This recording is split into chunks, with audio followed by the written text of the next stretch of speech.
When Mercury has the highest degrees of any other planet in any sign in your natal chart, that means Mercury is your Atmakaraka planet. Atma means soul and Karaka means indicator.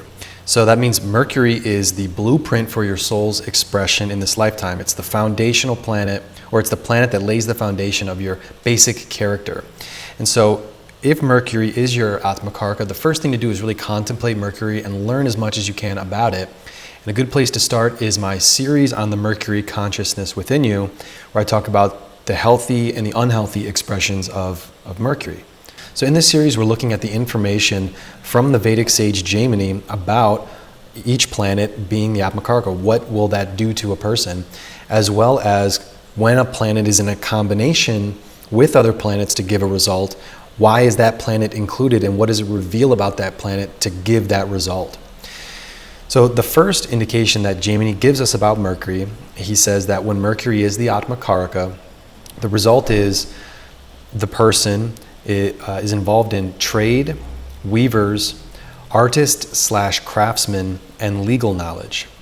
So these are very typical descriptions of Mercury that you'll see in many different places, many different astrological systems. So it gives this general result that a Mercury Atmakaraka person is going to be interested in commerce and business and economics in general.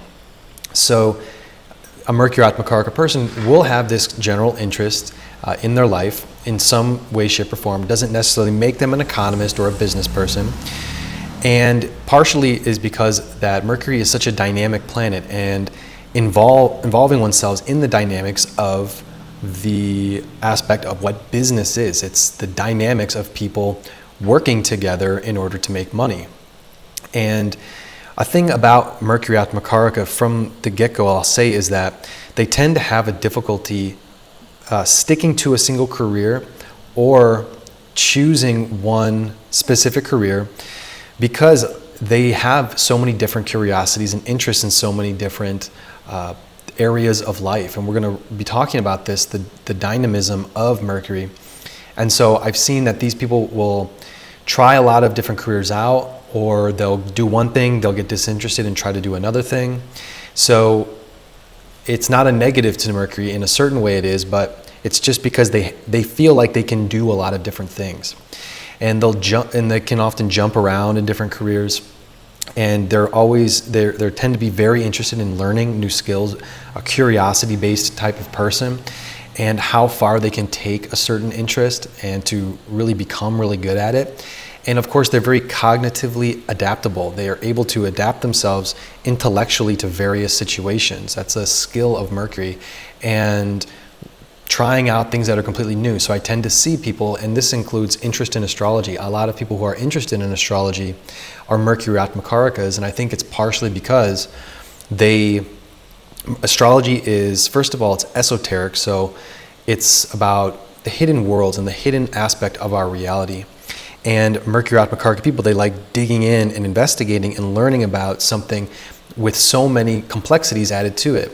Astrology is a very detailed practice. There's a lot of, not rules, but there's so many different techniques. Once you really dedicate yourself to astrology, you move farther and further from generalizations about people, like a sun sign or ascendant sign. Those play into your life, but the more you learn about astrology, the more you see that every person has so many dynamics happening in them, and that requires a lot of study and self-education about it. So Mercury is excellent for doing that, about going deeper and deeper and learning. It's a learning-based planet. It's one of the planets we use to our basic way of learning about the world and studying. So astrology requires all those things. So the difficulty for an unhealthy Mercury Atmakaraka person is learning something and really sticking to something for an extended period of time in order to become really good at it. So on the weaker end, a Mercury Atmakaraka person is someone who is a jack of all trades but a master of none. But say a strong Mercury Atmakaraka and a healthy Mercury Atmakaraka is a jack of all trades and a master of some. So these are the Renaissance men, the Renaissance women who, on the one hand, they can get distracted and they will veer off into all of these different disciplines and studies and ways of gaining knowledge areas. But On the other hand, they tend to be people who know a little bit about almost everything, or know at least a little bit about a lot of things, and very well informed. But the challenge for these people is to master a discipline, because they'll too easily veer off into too many directions. They need to be able to focus in on something that they can become really good at, and use the Mercury ability of detailed understanding of things, and then stick with that thing for 5 years, 10 years, 15, 20 years, and to really know that thing, instead of maybe study for a year or two and then go on to another thing, study for a year or two. They need to practice that ability to have more of a long-term perspective when it comes to their studies. And Jaimini gives this kind of broader result in that first phrase. He says artist/craftsman, and then he includes weavers. And weavers being people who are weaving fabrics, creating tapestries, or weaving baskets. So a very specific utilitarian type of artistry. And I've talked before about what makes a person an artist. It requires 3 planets at a bare minimum. It requires Jupiter being strong, because Jupiter is raw creativity, being inspired from within and then being able to express that outward. So it's the pure force of creativity.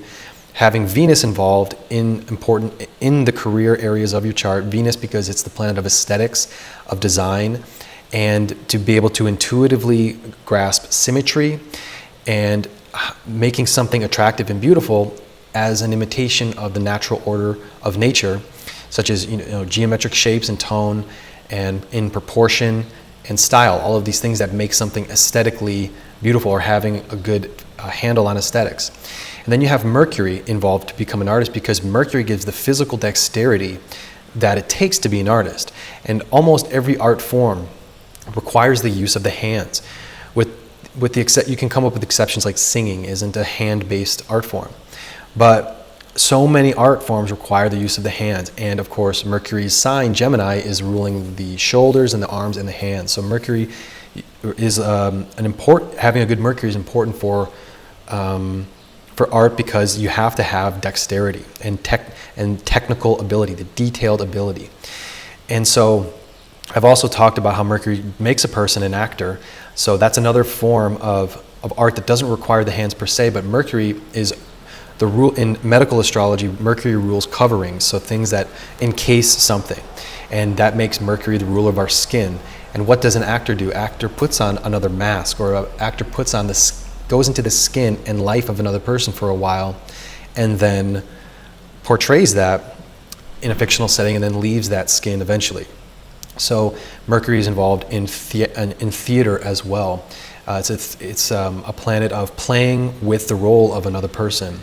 And we'll talk more about that playful aspect of what nature of Mercury is, in terms of learning the rules of the game of life. We'll talk about that here in a little bit. But so Jaimini is telling us that Mercury is involved in artistry. And that it's pretty apparent that you have to have it's the technical aspect of artistry. You, even if you're extremely talented and you have a natural gift, you have to learn the ropes of that art. And that's how a great artist can emerge, is that they really practice their art and get technically great at it in whatever it is.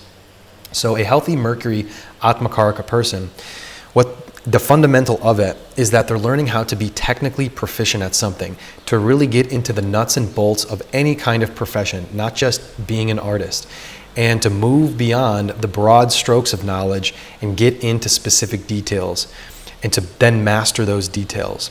So a weak Mercury Atmakaraka person is going to easily overlook details, or doesn't place enough emphasis on gradually building upon the basic elements of the knowledge, and then gaining expertise through attention to detail and doing the little things correctly, and then mastering those little things.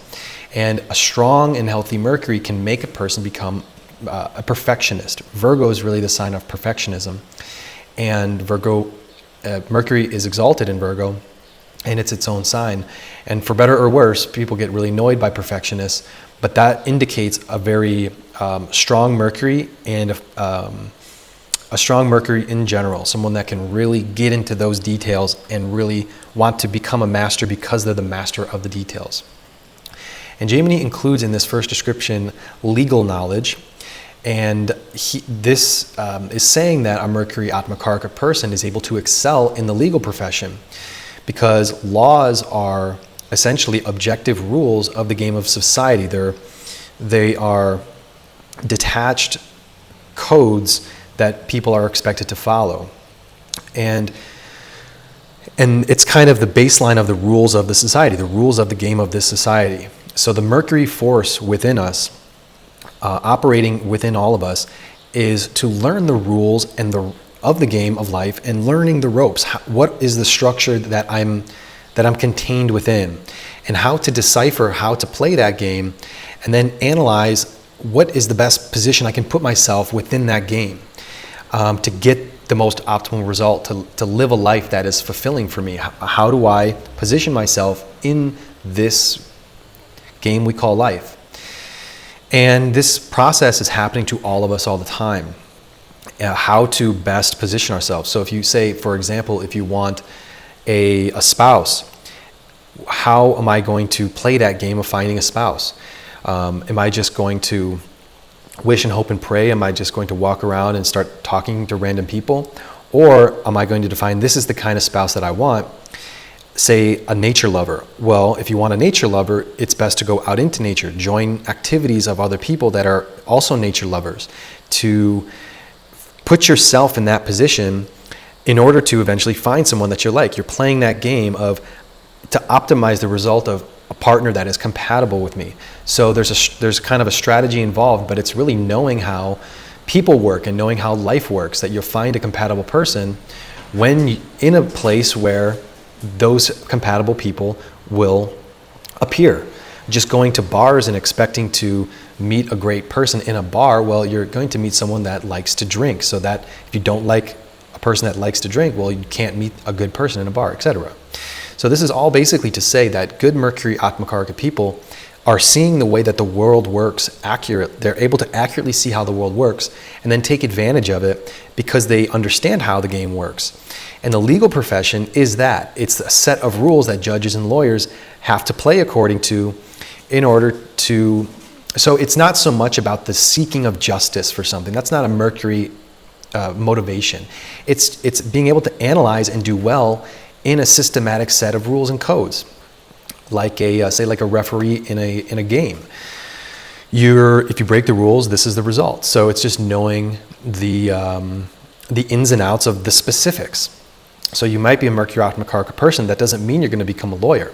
But Mercury Atmakaraka people, on a deeper level, what this means is that they're discovering how reality works and to find objective truths about the world and to be able to codify those rules in a systematic way, and that's what the legal system is. So we've gone over the emotional nature of each planet. Jaimini indicates that by when a planet is four signs from the Atmakaraka, it gives a certain house that they live in, and symbolically that means the emotional nature of a person. And this is done in the Navamsha, the D9 chart, and you can also use it in the Shodamsha, the D16, to get that sense of how that person will be emotionally. In Jaimini Sutras, he doesn't give a result for Mercury. That if Mercury is 4 signs from the Atmakaraka, counting backwards from even signs and forward from odd signs, he doesn't give a result for Mercury. But the translator of the Jaimini Sutras I'm using is Ernst Wilhelm, and if you're paying attention to this channel, I use a lot of his translations, and he's an excellent Vedic astrologer in all levels, and he gives his own interpretation in his translation, and he says that if Mercury is the 4th from the Atmakaraka, the person is going to live, their home will be temporary places, or they'll travel a lot, they'll work on the road, or they'll live on the road. And that can mean someone who lives in a motorhome, a frequent traveler who makes their living situation temporary, and a person who, say, moves around a lot. So this is showing us, it's showing us a clue. So if you have Mercury Atmakaraka, that doesn't mean you live all around the world or that you live in all these various places. It's indicating a tendency of Mercury. And symbolically, what we can interpret this emotional nature of Mercury and a Mercury Atmakaraka person, they'll have this emotional quality, is that they have a very adaptable emotional nature. someone who is aware of and capable of expressing many different types of emotions in an equal and balanced fashion, ideally, and someone who's able to move on from one emotion and on to the next without becoming too fixated on a specific emotional state. So someone who can do that when Mercury is healthy in the chart. And Mercury is the planet of a sense of humor, because humor is such a complex thing. It's not complex, it's a profound thing. The more that you really think about what humor is, it's very profound. But what it is seeing how the world is working around and making light of it, or being able, because the best jokes are true on a deep level. So they're able to grasp truth and communicate it in a very unique and creative and humorous way. So this shows us that a healthy Mercury Atmakaraka person is going to be able to take emotions in stride and to find humor in it, to not take themselves so seriously, and to be able to make a dark situation, to turn that into kind of a positive direction. And this is something I've seen with Mercury Atmakaraka people, is that they have a side where when it's healthy, they can make fun of themselves, and they don't take themselves as, they won't treat themselves so like profound, or they're able to see their flaws and see maybe what they're not so good at, and to be able to just kind of learn from it. So they have this kind of adaptability to themselves in that way. The unhealthy Mercury Atmakaraka person is going to be very scattered emotionally in all these different directions. They can get easily bogged down and distracted by an emotional state. They'll be very anxious, they'll be jumpy, and they will have this kind of, they're kind of on not a knife's edge, but they can be irritable is the word.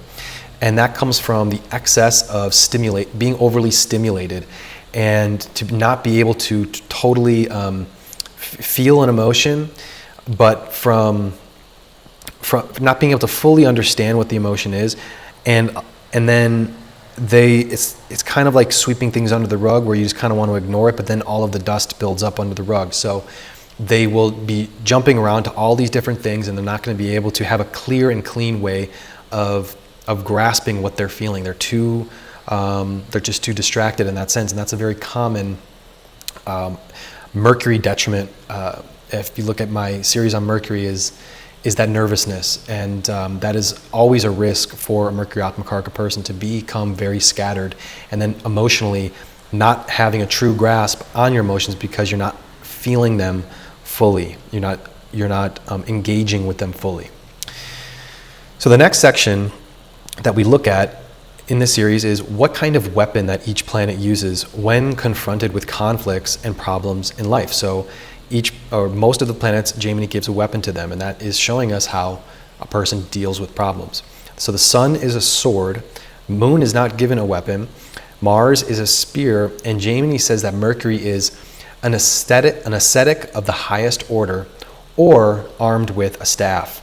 So an ascetic of the highest order would be someone who is, say, a monk, a nun, a priest, some kind of spiritual initiate, living in an ashram, or maybe living on their own, living and prioritizing living in a very religious environment, or being around other people who have the similar philosophy as oneself and spiritual philosophy, or someone whose spirituality is a really big, important part of their life. And Mercury is rarely talked about as a spiritual planet, which is really interesting. And it's interesting because being interested in commerce and business, but why would a Mercury person be an ascetic of the highest order? Well, they're knowledge seekers. And the more a person gains knowledge, ideally, they're able to see with equanimity, with kind of an equal look at how the world works, and to be able to balance things out, to be able to balance certain influences, and they're able to gain deep understanding by seeing the similarities and the patterns around, and then they become equalized with their environment because they don't make strong judgments. They don't have really strong opinions. They want to learn and to know. And that naturally leads into a more spiritualized kind of consciousness, where you can take on spiritual pursuits because it's the base drive is to learn. And the more that you learn, the more that, you can just gain so much kinds of knowledge, and spirituality is this kind of endless pursuit.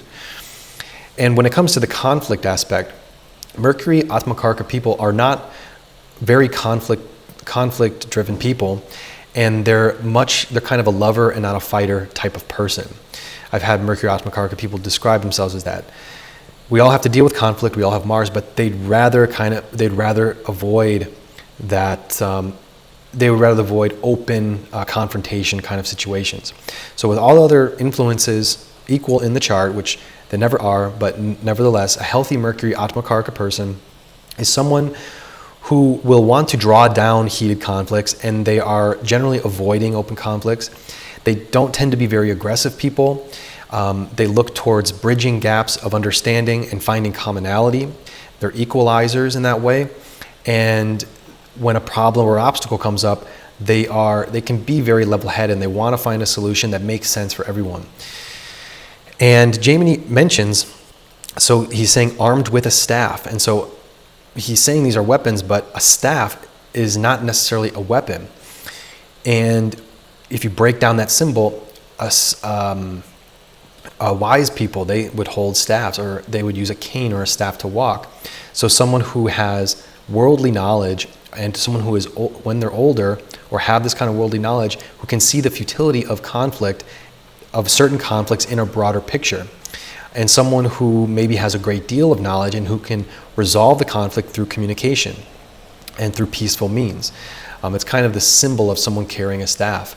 And the staff is also symbolic of a guardian, like a shepherd, someone who is living by principles, and a teacher who instructs other people in the most intelligent way in order to guide them to resolving a conflict, and it doesn't need to involve violence. And so it shows this kind of teacher mentality that they're working to guide other people, and a shepherd where they guide the sheep, corralling students into a way to see the world from a knowledgeable perspective, and you can. And the other thing is, you can use a staff to hit somebody and to put them into line, but a wooden staff is not going to cause any mortal damage. If you just hit them once, you could beat someone like a club, but it's not a club, it's a staff. So this shows that people who have Mercury Atmakaraka, the tendency would be in a problem situation, they're going to use small indicators, small clues, or gestures in order to guide them in the right direction.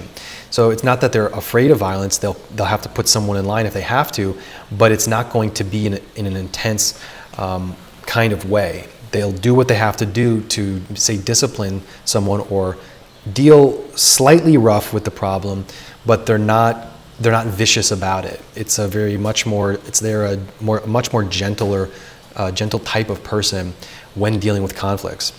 And then finally, a staff shows the person.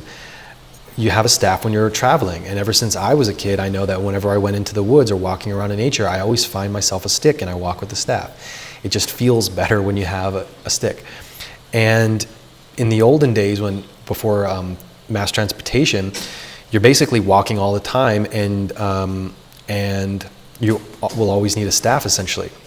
And what this is showing is that Mercury Atmakaraka people are generally very cultured people, and they enjoy learning the customs from around the world and incorporating them into their way of life. And the more that a person learns about how people do things in other societies and other contexts, the more that they travel and learn about other people, learn about other human beings, the more that they're able to see the similarities amongst all different types of people.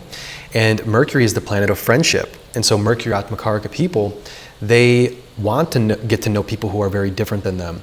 And they genuinely enjoy learning about and gathering knowledge about how people do things all across the world. And in turn, this helps them to become more peaceful people and more understanding when it comes time to resolve a certain conflict. They're able to see other people from their perspective, and that's what I was talking about, Mercury being the planet of becoming an actor. That's what an actor is.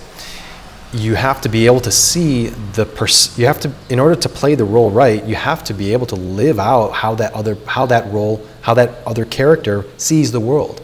So they can really put themselves in other people's positions. And one of the best ways to do that is to travel a lot, and to travel as much as you can, and to engage in the world as much as you can. And people say that you become, and it's true, that you become less bigoted, you become a more understanding person the more different types of people you meet, and you see the the shared humanity of other people that on the surface may be completely different, but there's a human understanding when you're able to see different people of different cultures and find the commonalities with them. So Jaimini also gives us a combination of planets, and he says, and it goes with one of the combinations we talked about in the moon video, but it says a malefic in both the trines, so that means in the 5th and 9th house have a 5th and 9th signs from the Atmakaraka in the Navamsha have malefic planets in them. Then he says with the bright moon, which means a waxing moon, also in the trines, in the 5th and 9th from the Atmakaraka. And Mercury in aspect makes a person a healer.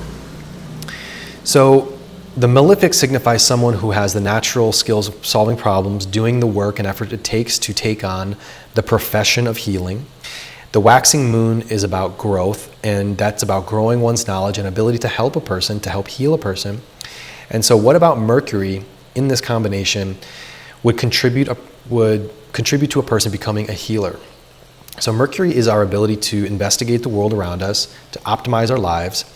And so Mercury can make a person a healer in this combination and in other combinations, because healers have to first investigate and rule out certain possibilities in order to come to a certain diagnosis of what's happening in a person, say physically or mentally or psychologically. And what healers have, especially medical doctors, is that they have and alternative medicines or traditional medicines. So not just MDs, people who are modern allopathic doctors. I lost the word there for a second. Not just allopathic doctors, but all types of kind of healers. They have to have an extensive encyclopedia of information in their minds about how the body works. Say even on how the energetic body works. And they have to know how it works on a very everyday practical level, and to then apply that knowledge in all these different types of situations with each person. And so Mercury is this planet of obtaining factual knowledge, the practical knowledge about a certain thing. In this case, Jaimini's saying in the profession of healing other people. So this shows us that a Mercury Atmakaraka person, again, while not making necessarily a person a healer or a doctor on its own, it shows that these people are very research-orientated people, and they're loving to expand their knowledge and understanding in as many ways possible, and they're committed to discovering the truth about something in the world, and to really dig in and to discover what an illness or the problem where it's rooted in. And I've talked about how Mercury is really the archetype for Sherlock Holmes. When you rule out all of these other possibilities, all that's what's remaining has to be the culprit in a certain case. So it's this process of removal, and to be able to, at the same time, identify certain patterns. Well, all these indications indicate that this is most likely the problem. So a healthy Mercury Atmakaraka person is usually very cerebral and intellectually driven, and I've seen it as the most mentally stimulated of all of the Atmakarakas, and it plays out being extremely curious about the world.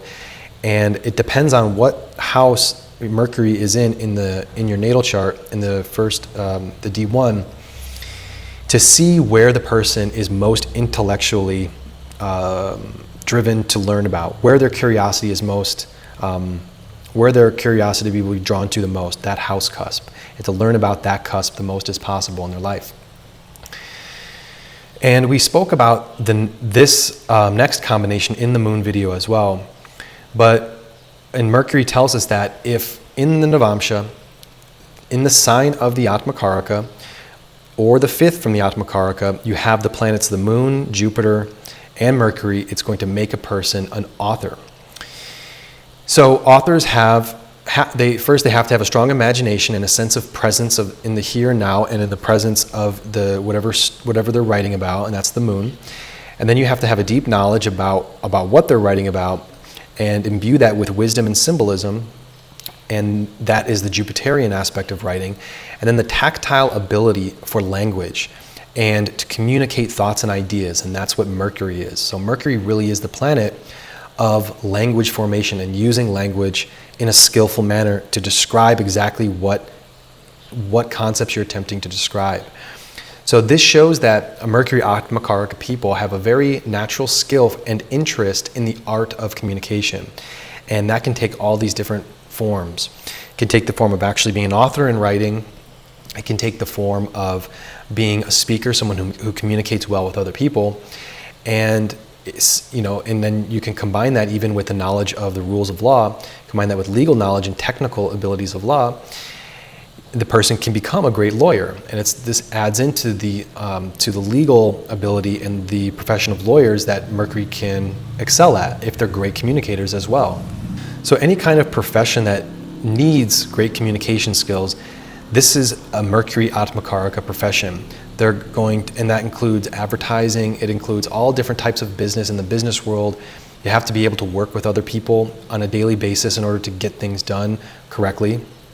And a healthy Mercury Atmakaraka person is going to bring that ability at whatever job that they have. And this will make them rather congenial, and they give a Mercury Atmakaraka person has more of a gentle and welcoming air about them that helps other people open up and to want to be around them and to want to engage in that interpersonal communication. And this also includes the teaching profession. And the teaching profession uses the skills of Mercury having a strong grasp on a subject matter and an objective perspective, and to be able to relay and communicate that information to students in as clear as a way as possible. So teaching professions it's a very Mercury Atmakaraka type of profession, and it's all based in the need for communication and the skill of communication and how well you're able to do that.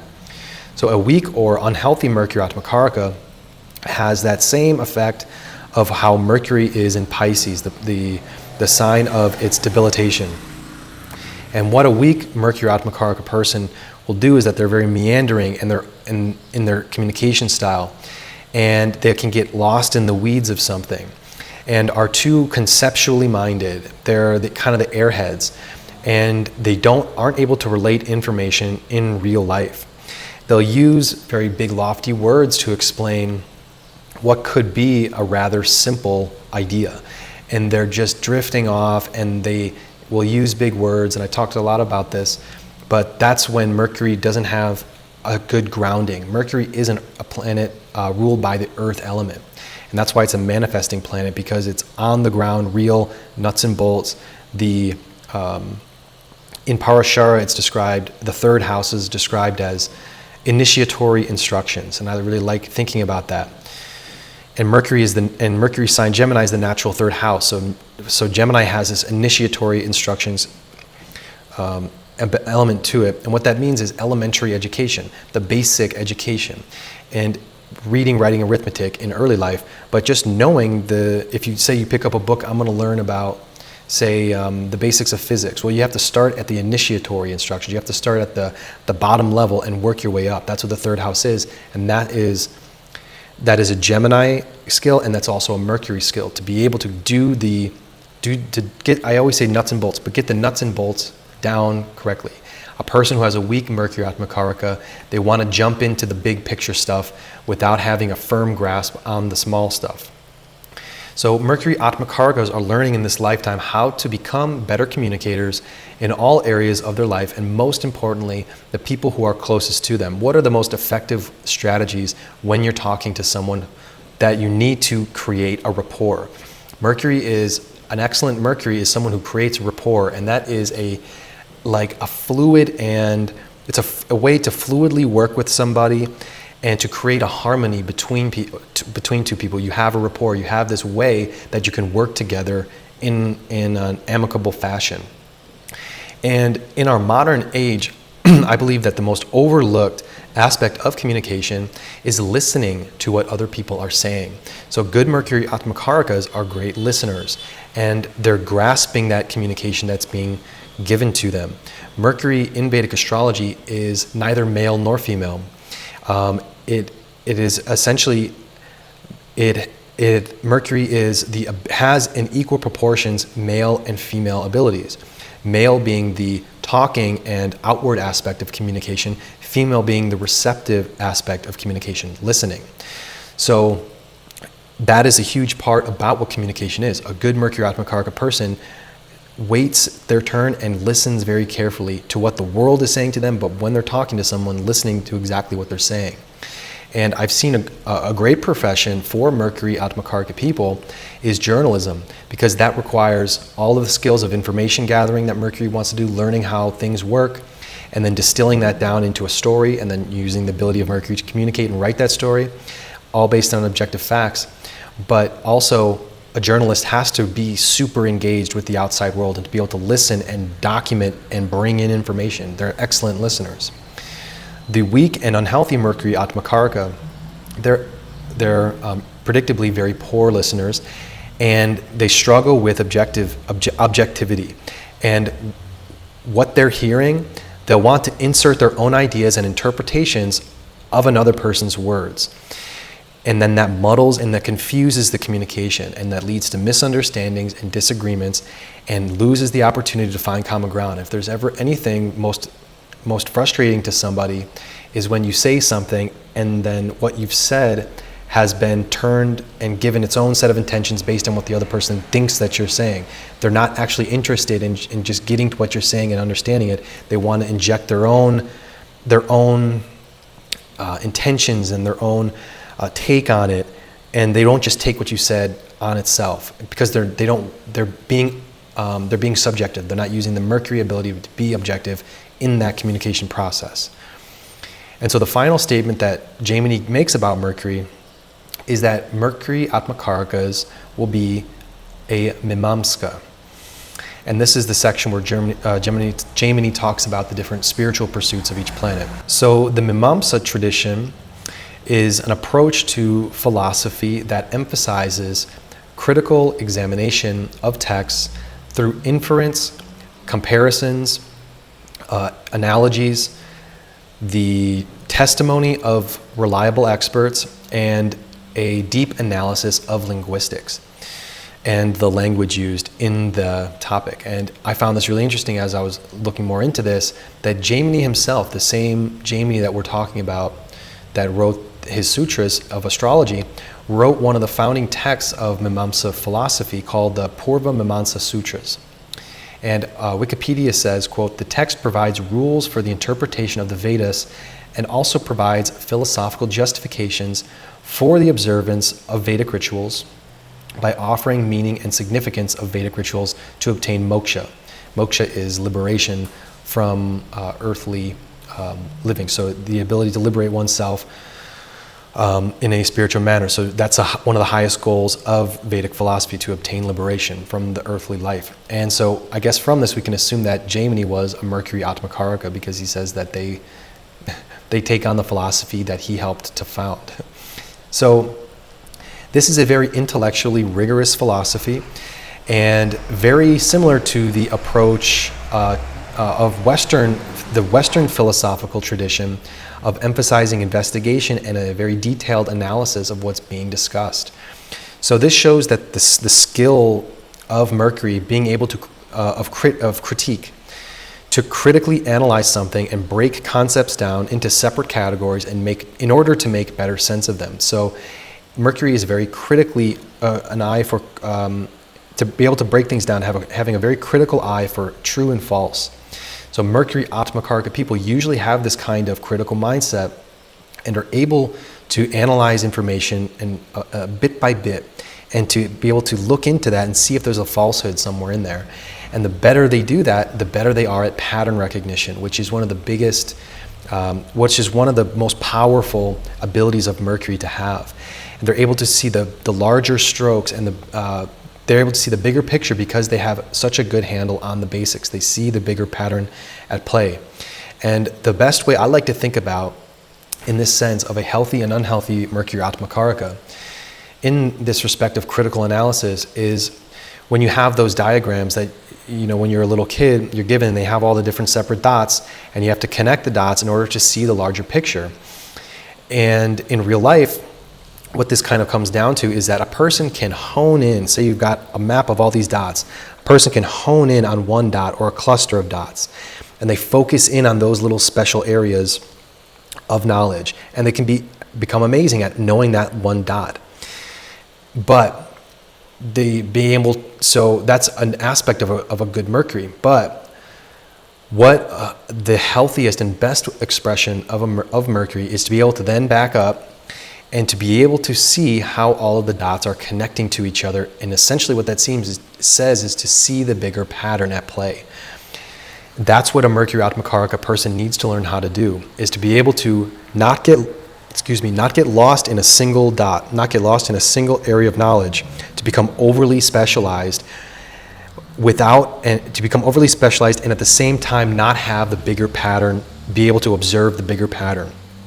You don't want to stay a cog in a wheel of you're just staying in your lane only. It becomes a method of ignorance, which is the opposite of Mercury. Mercury is about obtaining more and more knowledge throughout life. They're learners, Mercury Atmakarakas. And if you only stay on one dot, you're becoming ignorant of all the other dots and therefore ignorant of the larger pattern. And the larger pattern is the true accurate thing to notice and to understand of whatever it is that you're investigating. So an unhealthy Mercury Atmakaraka is diving into an area of knowledge, but they're not connecting it to the bigger framework about how the world works. And that's a huge part about Mercury, again, how the world really works. And you have to back up and see that bigger pattern. The healthy Mercury Atmakaraka person is able to step back, see the bigger picture, and to understand these, how things are also not just seeing the pattern, but how all of the other dots are intertwining within themselves, to see how they flow within themselves, and to see how they all are interrelated. And to get to kind of a simpler truth, you can see all the picture happening and you're able to see all the forms moving, and that's a true understanding of how something is working. So the ultimate level of a Mercury Atmakaraka person is getting to truly understand the statement of it's all true. And I've talked about this previously, and it's specifically in relation to the Mercury force. But it's a seemingly contradictory statement, or even paradoxical, because is telling a lie true? If I say the sky is red right now, is that true? Well, a lie is true in the sense that the words that I spoke, meaning that the energetic vibration that I manifested into reality, that is a real thing. There's a real force of not just the vibration of my voice saying those words, but there is like a subatomic and energetic vibrational force that is leaving me. And your thoughts have that as well. Those are true, and those I just manifested into reality. So those wavelengths, if you want to think about it like that, those wavelengths are real. They're true. They're really there. Even though the vibration of what I said, the actual fact that the sky is not red is not true, but the underlying forces that express those words are really there. So that's saying that everything in our manifested reality is true, even it's all interconnected literally. So even telling a lie, there's a truth because there's an actual vibrational force to the words that came out of the person's mouth. And again, you've got to really think about and contemplate this. But for me, what it comes down to, and in Vedic astrology, Mercury is the deity of Mercury is Vishnu, the preserver and of reality. But Vishnu is really one of the three forces of creation, preservation, and then destruction. Vishnu is actually the all-pervasive. That's what that word means. And it means every little thing that is manifested in reality itself. So it is actually another way to say God. And even though Vishnu plays that role in the preservation, it's actually higher up.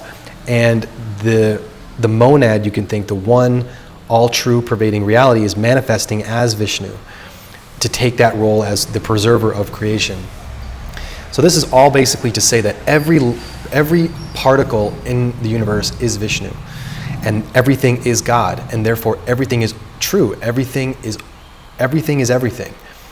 And that makes everything real and everything all true. And so this is not saying to accept blatant lies from people or a false description of what's, say, happening in the world. But what it's saying is that there's this underlying unity to all information on an energetic level, and it's all coming from the same source. So every single thing, whether you can see it or you can't see it, on earth is a manifestation from that single source, God. And nothing is separated from God. Even a lie is not separated from God. It is God.